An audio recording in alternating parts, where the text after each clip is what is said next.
Welcome back to another exciting episode of the Vampire Priest. Today we are going to talk about Alphacore. Just look at this cover. Man, I love this cover. It's very well done. The team that actually worked on this in terms of the visuals, the art, the inking, the coloring, they did a fantastic job. Just look at that. This is something that you'll see off of mainstream comics. I'm really into it. Now let's get into what we all wanted to hear. Chuck Dixon. I've been reading his stuff since the 1990s. Huge fan of his. I primarily know him through the DC universe. He did a lot of the Robin. He did the Batman, and he's very good about taking big characters and shrinking them down just enough so that you have an interest in them and want to know a little bit more about them. He does that here with Alphacore, and these are the three main characters of the Alphacore. Again, I don't believe in spoilers. I hate spoilers, so I don't want to ruin it for you. But there's a lot that's going on in here. He's able to compact a lot here. You have Solari. He's like the Superman type character. I believe that all comic book companies should have a Superman type, a Batman or Captain America type, possibly a Thor or Wonder Woman type, um, and an Iron Man or Steel type. And that's just because those are the basic archetypes for the superhero genre. So here we have. So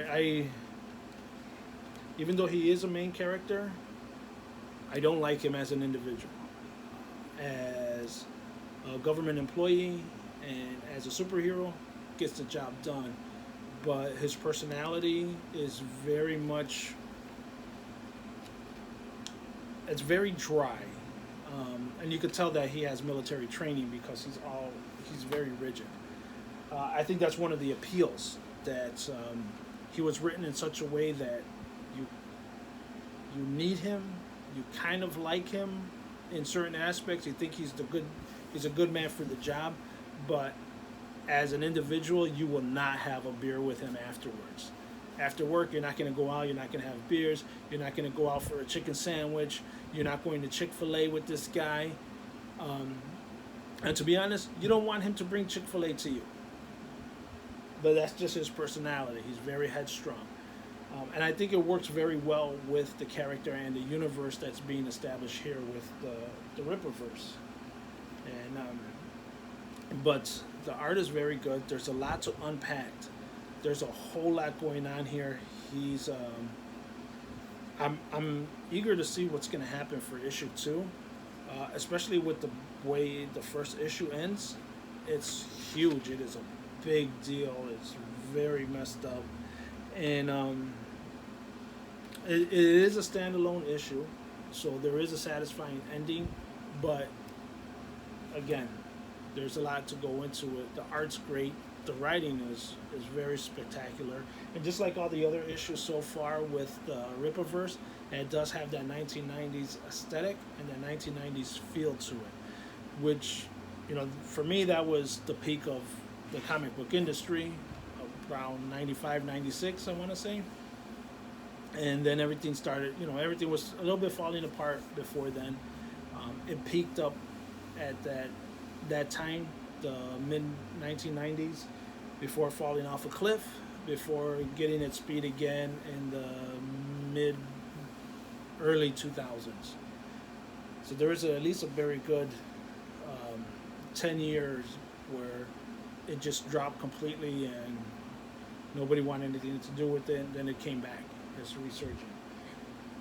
The characters are unique in that I really haven't read too many where these are all combined. I mean, you can pretty much think that it might be Superman, Batman, and Wonder Woman.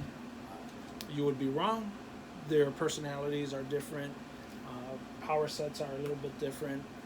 There is a mystery behind it. Looking forward to seeing what happens in issue number 2. hopefully that'll be produced a lot sooner than later. I highly recommend it. Take a look at it.